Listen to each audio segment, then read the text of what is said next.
Hey guys, welcome back to 100. So ఈరోజు మీకోసం ఒక మంచి మ్యూచువల్ ఫండ్ తీసుకొచ్చాను నేను అనుకుంటున్నా. ఒకసారి వీడియో మొత్తం చూడండి.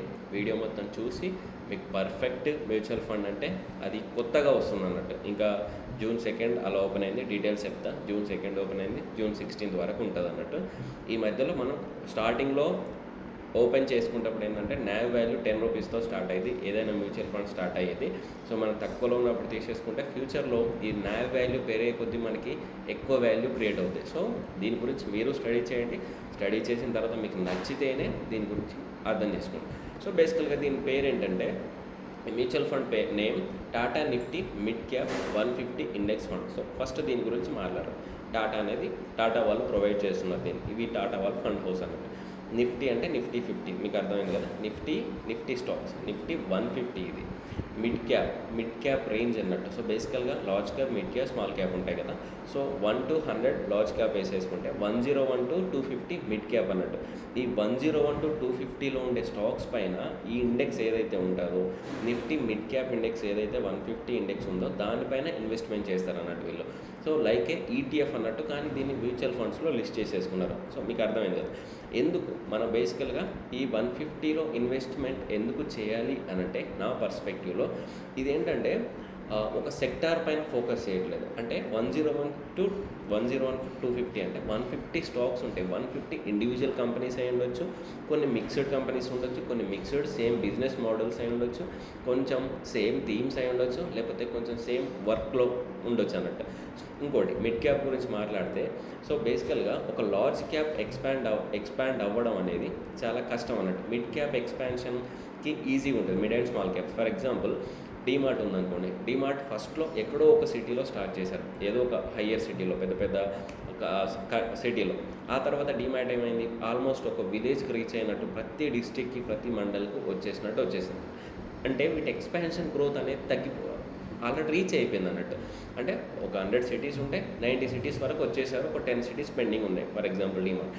ఇంకొక stock for example Vishal Mega Mart అనుకోండి. I'm not recommended any stock to buy or sell. Vishal Mega Mart 100 సిటీలో మనం బేసికల్గా ఇంతకుముందు చూడలేదు, ఒక 50 సిటీస్కి వచ్చాయి. అంటే ఇంకా 50 సిటీస్కి దీనికి క్యాపబిలిటీ ఉందన్నట్టు, ఇంకా ఎక్స్పాన్షన్ చేసుకోవడానికి. అంటే దీని యొక్క మార్కెట్ క్యాప్ పెరగడానికి పాసిబిలిటీ ఉంది, ఈ స్టాక్ ప్రైస్ పెరగడానికి పాసిబిలిటీ ఉంది, ఇది డబల్ అయ్యే ఛాన్సెస్ ఉందన్నట్టు.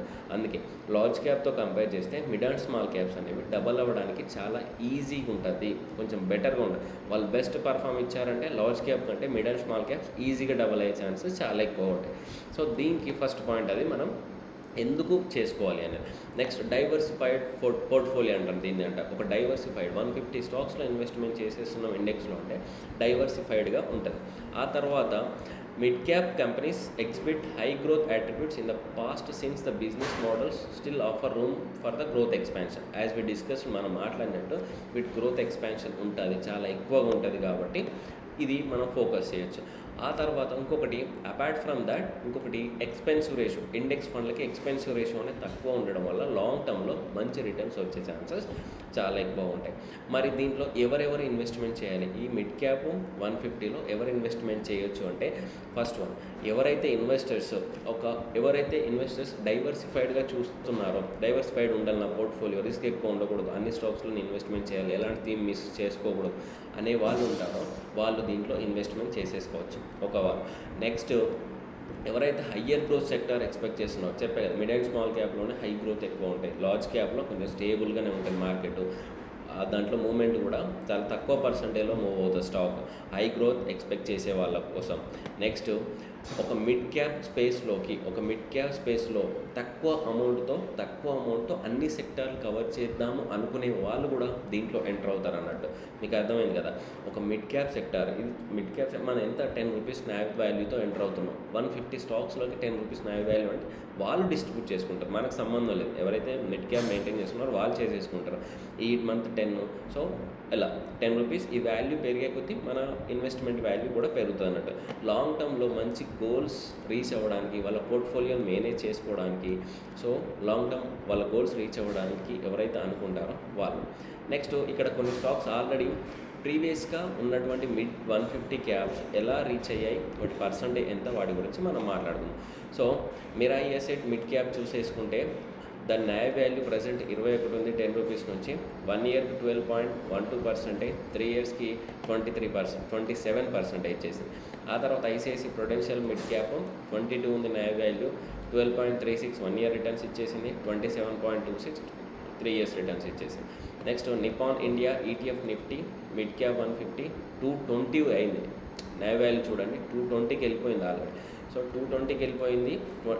తర్వాత 1 year return 12, almost 3 year return same ఇచ్చేసే almost. Next ABSL Nifty mid cap కానీ ఇది 26 returns, 11 Nippon Nifty mid cap 150 index fund first ఏంటంటే మిడ్ క్యాప్ 150 ఇది 11%, 3 ఇయర్స్లో 26%. MOSL Nifty 11% 26%.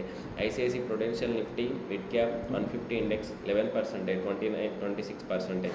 Navi Nifty mid cap కూడా 19% 11%, 19 రూపీస్ ఉంది నావీ వాల్యూ, 11% 25%. సో ఇలా ప్రీవియస్గా ఏవైతే 150 మిడ్ క్యాప్స్ ఉన్నాయో అవన్నీ కూడా ఆల్మోస్ట్ 11 to 12%, 3 ఇయర్స్లో 25 to 26% రిటర్న్స్ ఇచ్చేసాం అన్నమాట. ఆ తర్వాత మనం దీంట్లో చూస్తే బేసికల్గా ఇది ఎప్పుడు ఒక జస్ట్ దీని మిడ్ క్యాప్ డీటెయిల్స్ గురించి మాట్లాడితే NFE newly fund offer open June 2nd and closes June 16, 2025లో క్లోజ్ అయిపోతుంది అన్నట్టు. Post allotments of units to investors the fund will reopen for fresh purchases and redemption within 5 business days of allotment. So బేసికల్గా ఎలా ఉంటుంది అంటే ప్రీవియస్గా ఈ allotment అవ్వకముందు allotment అయిన తర్వాత డివైడ్ చేసేసుకోవాలి. ఈ 16th కంటే ముందు ఎవరైతే ఇన్వెస్ట్మెంట్ చేస్తారో పోస్ట్ అలాట్మెంట్ అంటే 5 బిజినెస్ డేస్ తర్వాత వాళ్ళు సెల్ చేసేసుకోవచ్చు. ఇది తర్వాత వన్స్ పబ్లిష్ అయిన తర్వాత ఎవరైనా ఎవరైనా ఇన్వెస్ట్మెంట్ చేసేసుకోవచ్చు. ఇక్కడ మిస్ అయినా అనుకునే వాళ్ళు మళ్ళీ మార్కెట్లోకి ఓపెన్ అయిన తర్వాత ఈ ఫండ్ సెర్చ్ చేసేసుకొని ఓపెన్ చేసేసుకోవచ్చు. Object of the fund is to provide return before expenses. So expenses అవ్వడానికంటే ముందు మనం కొంచెం బెటర్ రిటర్న్స్ ఇవ్వడానికి వీళ్ళు ముందు న్యాయ వాల్యూ 10 రూపీస్తో స్టార్ట్ చేస్తున్నాం అని మాట్లాడతారు. And the riskometer the Nifty mid cap 150 index is classified as very high risk. ఎందుకంటే మిడ్ అండ్ స్మాల్ క్యాప్స్ ఎప్పుడైనా హై రిస్క్ ఉంటాయి, కానీ డైవర్సిఫైడ్ పోర్ట్ఫోలియో ఉంటుంది, కానీ రిస్క్ చాలా ఎక్కువ ఉంటుంది అన్నట్టు. అన్ని కంపెనీస్లో ఇన్వెస్ట్మెంట్ చేస్తారు కాబట్టి రిస్క్ ఉన్నా పర్లేదు, మార్కెట్లో రిస్క్ లేనిది మనకి ఎలాంటి ప్రాఫిట్స్ రావు. 11 to 12% అయితే మ్యాక్స్ వచ్చే ఛాన్సెస్ ఉంటాయి. సో నేను 100% అని చెప్తానంటే చెప్పకూడదు. బేసికల్గా సెబీ రిజిస్టర్ కాని వాళ్ళు ఎవరు అలాంటివి చెప్పకూడదు. బట్ ప్రీవియస్గా ఉన్నటువంటి స్టాకులను బట్టి 11 to 12% వచ్చే ఛాన్సెస్ చాలా ఎక్కువ ఉంటాయని మనం మాట్లాడుకోవచ్చు. బేసికల్గా లాంగ్ టర్మ్ వ్యూలో ఒక 5 to 7 years వరకు చూడాల్సి వస్తుంది. ఆ తర్వాత ఇది మనకు దీనికి okay minimum application amount NFO is 5,000 and in multiples of 1. So బేసికల్గా మినిమం అప్లికేషన్ స్టార్టింగ్ అప్లికేషన్ ఎంత అంటే 5,000 ఉంది. ఓకే ఒకసారి నేను కూడా చూస్తా, నా దగ్గర కూడా ఓకే మినిమం లంసమ్. ఓకే దీంట్లో 2 కేటగిరీస్ ఉంటాయి. సిప్ మోడ్లో పెట్టుకోవడానికి మనం తక్కువ అమౌంట్ సిప్ మినిమం 100 రూపీస్ ఉంది, లంసమ్కి 5,000 ఉంది. సో మీరు ఇది ఎక్కడ చూడాలి అనుకుంటే మీరు ఎక్కడైతే అప్లికేషన్ మీ డీమ్యాట్ అకౌంట్ ఉందో దాన్ని ఓపెన్ చేసి ఇక్కడ మ్యూచువల్ ఫండ్కి వెళ్ళండి. మ్యూచువల్ ఫండ్స్లో NFO అని ఉంటుంది, న్యూలీ ఫండ్ ఆఫరింగ్ ఉంటుంది. దాన్ని క్లిక్ చేస్తే మీకు లిస్ట్ ఆఫ్ థింగ్స్ కనపడతాయి, ఏవైతే ఎక్స్పైర్ అవ్వలేదో వాటిలో కనిపిస్తాయి. సో ఇక్కడ నేను IND మనీలో చూపిస్తున్నా. సో ఇక్కడ చూడండి ఇక్కడ ఉంటుంది. So minimum SIP 100 rupees, minimum lump sum 5,000 rupees. ఇక్కడ మాట్లాడింది ఏంటంటే 5,000 రూపీస్ది ఇది మనం మాట్లాడుతాం. సో బేసికల్గా ఎవరైతే రిస్క్ అంటే ఈ స్టాక్స్ నాకు తెలియదు మ్యూచువల్ ఫండ్స్లో పెట్టేసుకొని లాంగ్ టర్మ్లో ఉంచేసుకుంటా అనే వాళ్ళు మ్యూచువల్ ఫండ్స్కి షిఫ్ట్ అయిపోండి. ఈ స్టాక్ అనే కాదు, ఏ స్టాక్ అయితే మీకు ఏ ఫండ్ అయితే మీకు బెటర్గా అనిపిస్తే దాంట్లోకి వెళ్ళొచ్చు, నో ప్రాబ్లం. Thank you. జై హింద్.